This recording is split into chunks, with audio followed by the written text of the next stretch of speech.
Alright, this is the femur. This is the anterior view. The posterior view has a line going down the middle of it. What you need to know is you need to know the head. This is going to be the head right here.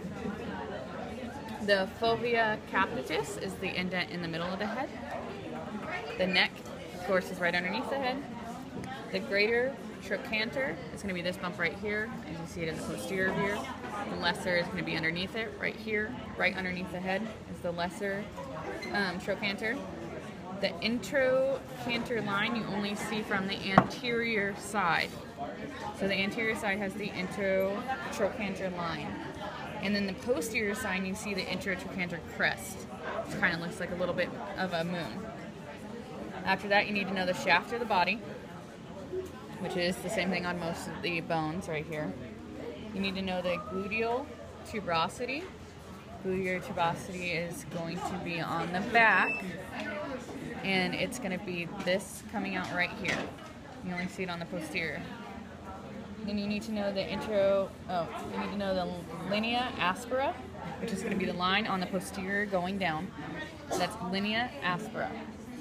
And you need to know the lateral epicondyle. The lateral epicondyle is going to be on the opposite side of the head. So it's going to be down here, it's going to be the one on top. The epi is on top, and then you need to know the lateral condyle, which is on the bottom. So if you look at it from the posterior view, you have the lateral epicondyle and the epicondyle. It's going to be the opposite side of where the head's at. And then you have the medial. Medial side is going to line up with the head of the femur. So you get the medial epicondyle and the medial condyle. And then if you're looking at the posterior view of the femur, you're going to see the intercondyle fossa right here. That's only on the posterior view. And if you switch it over to the anterior view, you have the patellar surface right here.